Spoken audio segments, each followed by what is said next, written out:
खुद को बदलो, दुनिया खुद बदल जाएगी। तो बिना किसी देरी के कहानी शुरू करते हैं। दोस्तों, एक व्यक्ति एक मार्ग में बहुत तेजी से आगे बढ़ रहा था। तभी अचानक वह दूसरे व्यक्ति से टकरा गया। इस पर वह दूसरा व्यक्ति क्रोधित होकर कहता है, अरे जानवर हो, क्या तुम्हें दिखाई नहीं देता? एक सांड की तरह लगातार आगे बढ़ते जा रहे हो। इस पर पहला व्यक्ति कहता है, काश आप जो कह रहे हैं वही सत्य होता, लेकिन दुर्भाग्यवश मैं एक मनुष्य हूं। उस पहले व्यक्ति के मुख से यह सुनकर उस दूसरे व्यक्ति का क्रोध शांत हो गया। वह उस पहले व्यक्ति से कहता है, लगता है तुम बहुत दुखी हो, वरना सौभाग्य की बात को दुर्भाग्य न कहते, क्योंकि एक इंसान का जन्म पाना तो बड़े ही सौभाग्य की बात है। मनुष्य का जीवन बड़ी कठिनाइयों से मिलता है और तुम हो कि एक जानवर होना चाहते हो। तभी वह पहला व्यक्ति कहता है, मित्र, क्या आपने कभी किसी जानवर को आत्महत्या करते हुए देखा है? क्या आपने कभी किसी जानवर को किसी दूसरे जानवर को धोखा देते हुए देखा है? क्या आपने किसी जानवर को अपने अतीत या फिर अपने भविष्य के लिए परेशान होते हुए देखा है? ऐसे में मनुष्य का जीवन भला सौभाग्य की बात कैसे हो सकती है? इससे अच्छा तो पशुओं का जीवन ही है। हम मनुष्य तो पशुओं से भी गए गुजरे हैं। उस पहले व्यक्ति की यह सारी बातें सुनकर वह दूसरा व्यक्ति कहता है, लगता है तुम बहुत दुखी हो, तुम्हारे जीवन में बहुत बड़ी समस्या आ पड़ी है। यदि ऐसा है तो तुम्हें इसका समाधान महात्मा बुद्ध के पास मिल जाएगा, तो वहां जाओ। तभी पहला व्यक्ति कहता है कि कौन है? क्या कोई साधु है, महात्मा है, ऋषि मुनि है, पंडित है? अगर वह इनमें से हैं तो इनमें से कोई भी मेरी मदद नहीं कर सकता। मैं ऐसे कई लोगों से मिल चुका हूं और इनके पास मेरी समस्या का कोई समाधान नहीं है। इस पर वह दूसरा व्यक्ति कहता है, वह इनमें से तो नहीं है, लेकिन वह क्या है यह मैं भी नहीं जानता। बस मैं इतना ही जानता हूं कि जो भी उनके पास जाता है उनकी सभी समस्याओं का समाधान वह बड़ी सरलता से कर देते हैं। जो भी उनके पास आता है वह अपने सारे दुख दर्द वहीं पर छोड़कर चला आता है। उस दूसरे व्यक्ति की बात सुनकर पहले व्यक्ति को लगा कि उसे भी महात्मा बुद्ध से मिलना चाहिए। उसने उस दूसरे व्यक्ति से कहा, ठीक है भाई, अगर तुम कहते हो तो मैं एक बार उनसे भी मिल लेता हूं, उन्हें भी देख लेता हूं कि आखिर ऐसी क्या बात है जो लोगों की समस्याओं का समाधान बड़ी सरलता से कर देते हैं। इतना कहकर वह व्यक्ति अगले ही दिन महात्मा बुद्ध से मिलने के लिए निकल पड़ा। लगातार 3 दिन की यात्रा करने के बाद आखिरकार वह महात्मा बुद्ध के पास जा पहुंचा। जब वह महात्मा बुद्ध के करीब पहुंचा तो उसने देखा कि महात्मा बुद्ध अपने सभी शिष्यों को उपदेश दे रहे थे। महात्मा बुद्ध कह रहे थे, इस पृथ्वी पर उपस्थित हर किसी का जीवन बहुत कीमती है, परंतु मनुष्य जीवन अनमोल है। इसका उपयोग कर मनुष्य जीवन के उच्चतम शिखर तक पहुंच सकता है और इसी मनुष्य जीवन के कारण हम मनुष्य पशुओं से नीचे भी आ सकते हैं। महात्मा बुद्ध का यह उपदेश समाप्त होते ही वहां पर जो भी लोग बैठे हुए थे वह वहां से चले गए।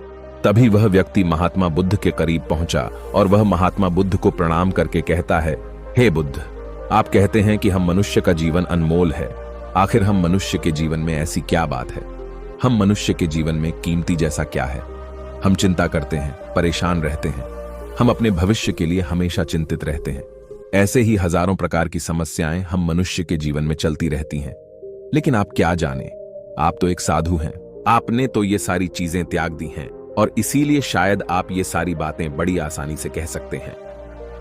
मुझे तो यही लगता है कि मनुष्य का जीवन बहुत ही कठिन है, हमें इसे समाप्त कर लेना चाहिए। आपने कभी किसी पशुओं को देखा है ना, तो वह चिंता करते हैं, ना ही उन्हें किसी तरह की तकलीफ होती है, ना ही वह कोई परेशानी में रहते हैं। वह तो अपना जीवन मौज मस्ती में जीते हैं, ना ही उन्हें अपने भूतकाल की चिंता होती है और ना ही भविष्य की। ना ही वह किसी को धोखा देते हैं और ना ही किसी से शिकायत करते हैं।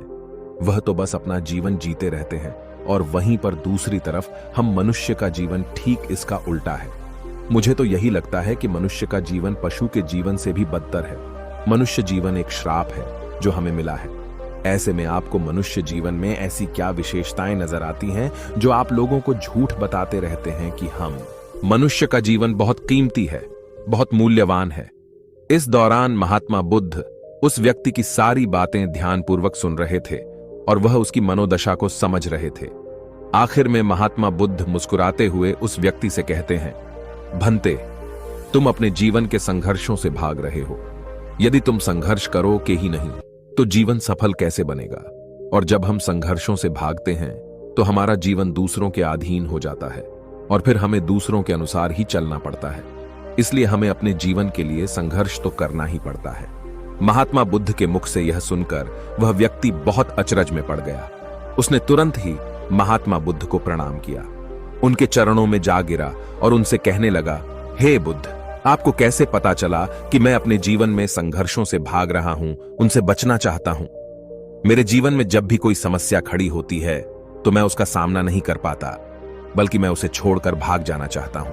आगे महात्मा बुद्ध उस व्यक्ति से कहते हैं, तुम्हें लगता है कि पशुओं का जीवन हमसे लाख गुना अच्छा है, क्योंकि वह अपना जीवन खुद समाप्त नहीं कर सकते, क्योंकि वह किसी को धोखा नहीं देते और न ही आने वाले भविष्य की चिंता करते हैं। इसका मतलब यह तो नहीं कि पशुओं के जीवन में कोई संघर्ष नहीं है। पशुओं के जीवन में तो जन्म से लेकर मृत्यु तक संघर्ष ही होता है। जब वह छोटे होते हैं तो उनकी जान को खतरा होता है, वे अपनी जान बचाने के लिए संघर्ष करते हैं। जैसे जैसे बड़े होते हैं तो उन्हें अपना पेट भरने के लिए संघर्ष करना पड़ता है, फिर चाहे उनके सामने कोई भी क्यों ना हो, फिर चाहे उनके सामने कितनी भी बड़ी परिस्थितियां क्यों ना हो, वे संघर्ष करने से कभी पीछे नहीं हटते। लेकिन हम मनुष्य छोटे छोटे संघर्षों से डर जाते हैं। अगर हम उन पशुओं की तरह अपने जीवन में संघर्ष करने लगें तो मनुष्य का जीवन अपने आप ही सफल हो जाएगा। इतना संघर्ष अगर एक मनुष्य अपने जीवन में कर ले तो वह जो चाहता है वह कर सकता है, उसे पा सकता है। और जबकि इतना संघर्ष करने के बाद भी वह पशु अपने जीवन में कुछ भी नहीं कर पाता। भंते, वास्तविकता तो यही है कि बिना संघर्ष के कोई जीवन है ही नहीं। बिना संघर्ष के हमारा जीवन चल ही नहीं सकता। फिर चाहे कोई राजा हो या भिखारी, सबके जीवन में संघर्ष तो है ही। जो भी इन परिस्थितियों के खिलाफ संघर्ष नहीं करता, फिर चाहे वह मानव हो या पशु, उसका नष्ट होना तय है।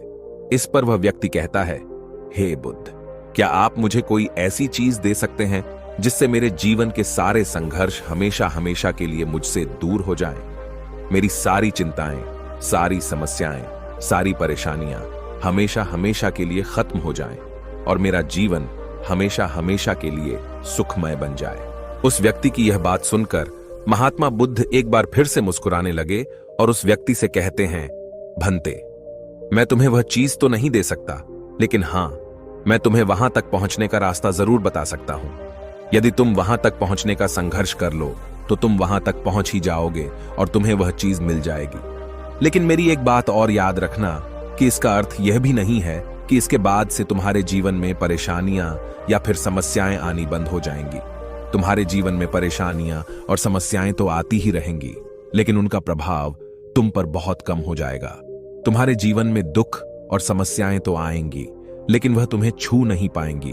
और ऐसी अवस्था में चाहे तुम्हें कोई कितना भी दुख देने का प्रयास क्यों न करे, तुम्हें चाहे कोई कितना भी धोखा देने का प्रयास क्यों न करे, तुम्हें कभी भी धोखा नहीं मिलेगा। सब कुछ तुम्हारे पास ही होगा, लेकिन फिर भी वह तुमसे दूर रहेगा। महात्मा बुद्ध की यह बात सुनकर व्यक्ति महात्मा बुद्ध के सामने दोनों हाथ जोड़कर महात्मा बुद्ध से कहता है, हे बुद्ध, बताइए वह चीज क्या है और मुझे कहां मिलेगी? मैं उस चीज को पाने के लिए कुछ भी कर सकता हूं। मैं अपना पूरा प्रयास लगा दूंगा, लेकिन उस चीज को हासिल करके ही दम लूंगा। इस पर महात्मा बुद्ध ने उस व्यक्ति से कहा, सोच लो भंते, एक बार यदि तुमने रास्ता शुरू कर दिया तो तुम्हें उस रास्ते पर चलते ही रहना होगा जब तक कि तुम अपनी मंजिल को पाने ही लेते, और यह रास्ता अत्यंत संघर्षों से भरा होगा। क्या तुम अपनी मंजिल तक पहुंच पाओगे? इस पर व्यक्ति कहता है, आप मुझे वह मार्ग बताइए, मैं उस पर चलूंगा। मैं अपनी अंतिम सांस तक संघर्ष करूंगा, लेकिन उस चीज को हासिल करके ही दम लूंगा। इस पर महात्मा बुद्ध कहते हैं, सुनो, उस चीज का नाम है शांति, जो तुम्हारे मन के भीतर गहराइयों में है। जैसे यह समुद्र की लहरें ऊपर से तो बड़ी तीव्र नजर आती हैं और उछाल मारती हैं, जिन्हें देखकर हमारा मन घबरा जाता है, परंतु ठीक इसी के विपरीत उसकी गहराई में वह बहुत ही शांत होता है। और ठीक इसी प्रकार हमारे मन की गहराइयों में भी वह शांति छिपी हुई है। तुम्हें अपने मन की गहराइयों में उस शांति को खोजना होगा, उस शांति के लिए संघर्ष करना होगा। और अगर तुम रास्ते से नहीं भटके तो जैसा मैंने तुम्हें कहा है वह सब तुम्हें मिलेगा जो तुम चाहते हो। महात्मा बुद्ध के मुख से यह सुनकर वह व्यक्ति कहता है, हे तथागत, मैंने तो सोचा था कि आप मुझे कोई ऐसी वस्तु बताएंगे जिसे मैं किसी भी हालत में खोज लूंगा और उसके बाद मेरा जीवन सुखमय बन जाएगा। इस दुनिया में ऐसी कोई चीज जिसे खोजा नहीं गया, उसे तो खोजा जा सकता है, लेकिन मैं अपने मन के भीतर कैसे जा सकता हूं? वहां भला कौन सा मार्ग जाता है?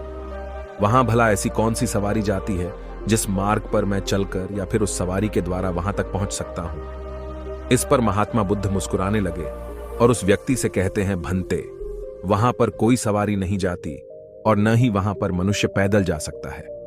फिर भी वह एक मार्ग है और उस मार्ग पर चलना ही पड़ता है। इस पर वह व्यक्ति कहता है, हे बुद्ध, तो आप मुझे बताइए, मैं उस मार्ग पर चलकर कैसे अपने मन के भीतर की उस शांति को खोज सकता हूं। इस पर महात्मा बुद्ध ने कहा, इस दुनिया में सबसे शक्तिशाली क्या है? इसका जवाब देते हुए वह व्यक्ति कहता है, हे बुद्ध, इस दुनिया में सबसे शक्तिशाली चक्रवर्ती सम्राट है, जिसके पास असीम शक्ति है, जिसके पास सब कुछ है, उसके पास किसी चीज की कोई कमी नहीं।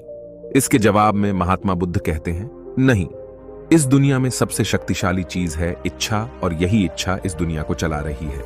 जो कोई भी कुछ भी कर रहा है वह उसकी इच्छा का ही परिणाम है, उसका कर्म है, सब कुछ उसकी इच्छा के अनुसार ही चल रहा है। जहां तक बात है एक चक्रवर्ती सम्राट की, तो एक इच्छा एक चक्रवर्ती सम्राट को भी धूल में मिटा सकती है, और वहीं पर उसी के विपरीत एक इच्छा एक आम इंसान को भी एक चक्रवर्ती सम्राट बनाने में सक्षम है। इस दुनिया में जो कोई भी है, जहां कहीं भी है, जिस किसी भी परिस्थिति में है, वह उसकी इच्छा के अनुसार ही है, वह उसकी इच्छा का परिणाम ही है। अपनी इच्छा के बल पर मनुष्य इस जीवन में कुछ भी कर सकता है, लेकिन एक वास्तविकता यह भी है कि मनुष्य अपनी इच्छा पर नियंत्रण नहीं कर पाता, जिस कारण उसके जीवन में वह सब भी घटित होता रहता है जिसकी वह चाहत नहीं रखता। हमारे मन की बुरी इच्छाएं हमारी तरफ बुरी चीजों को खींचती हैं, इसलिए इच्छा बहुत सोच समझकर करनी चाहिए। हमें अपने जीवन में क्या चाहिए, यह केवल हम अपनी इच्छा से ही निर्धारित कर सकते हैं। इस पर वह व्यक्ति कहता है, हे बुद्ध, तो क्या मैं अगर यह इच्छा करूं कि मुझे अपने मन की भीतर की शांति मिल जाए, तो क्या वह मुझे मिल जाएगी?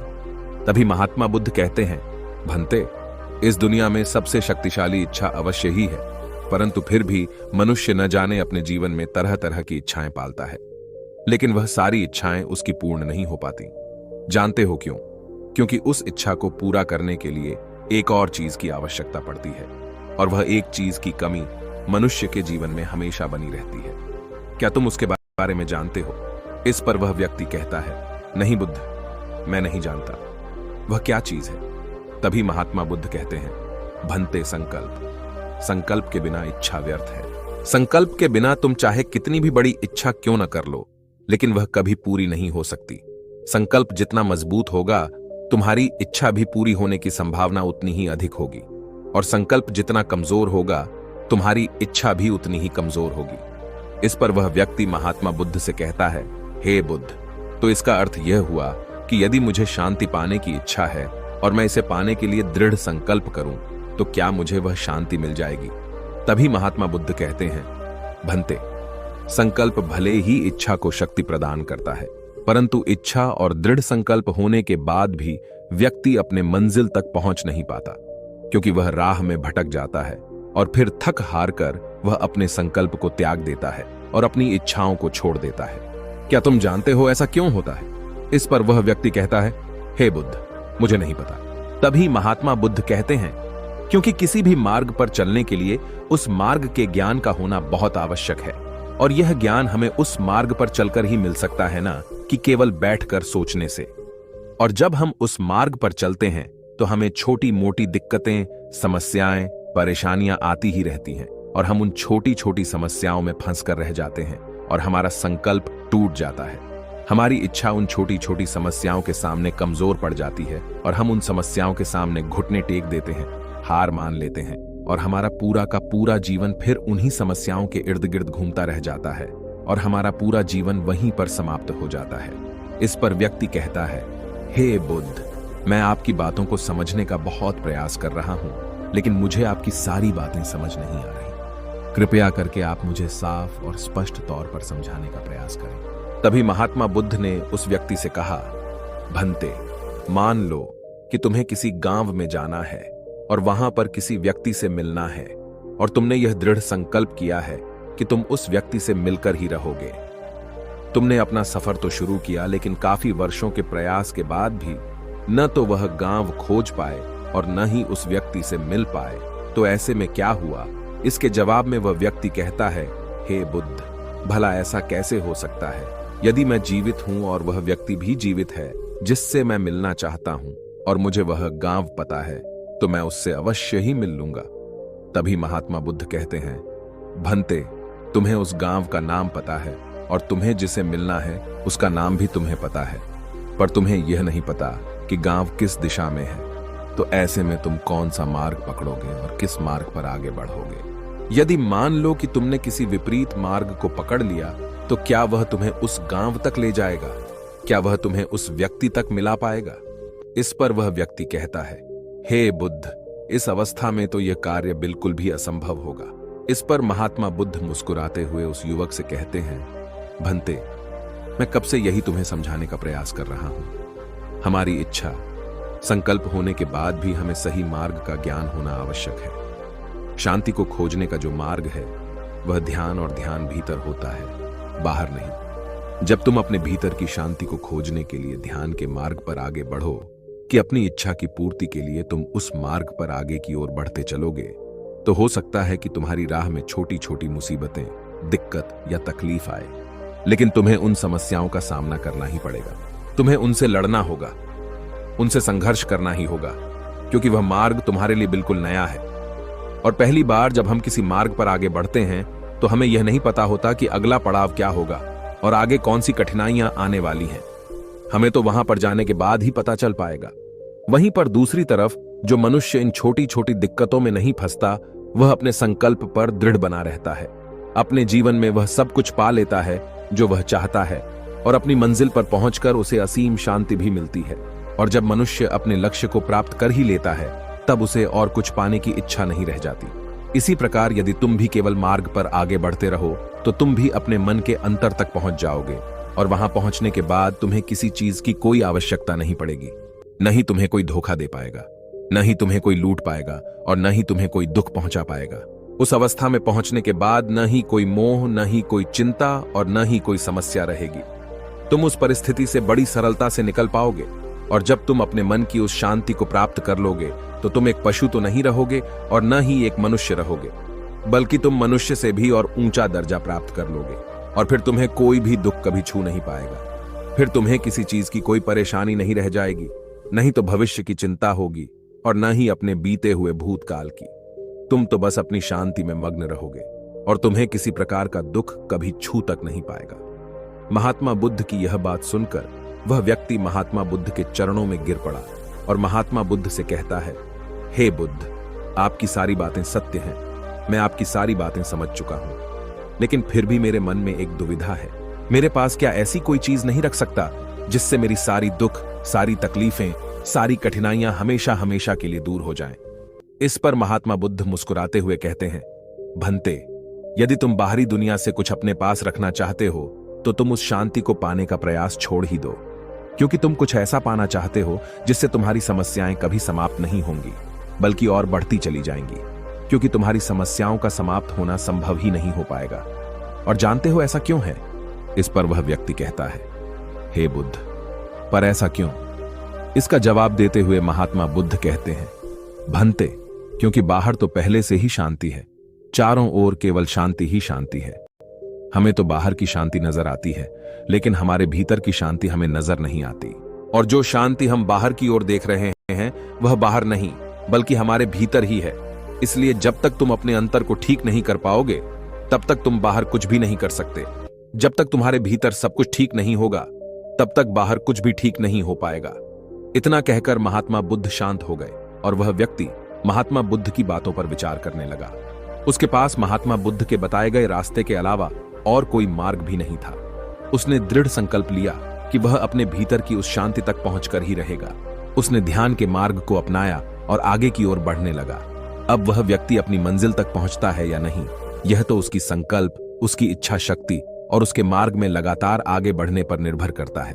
उससे यह भी समझ आ गया कि मनुष्य का जीवन पशुओं से बुरा नहीं है, बल्कि उससे जैसा जीवन मिला है वही सही है, और उससे वह और बेहतर कर सकता है। दोस्तों, आपने आज के इस वीडियो से क्या सीखा, वह मुझे आप कमेंट में बता सकते हैं। इसी के साथ में उम्मीद है कि आपको आज की वीडियो पसंद आई होगी, तो इस वीडियो को उस इंसान को शेयर करें और उसी के ठीक बाद चैनल को सब्सक्राइब करें। तो चलिए फिर मिलते हैं ऐसी एक और नई वीडियो में। तब तक के लिए अपना ख्याल रखें। धन्यवाद और नमो बुद्धाय।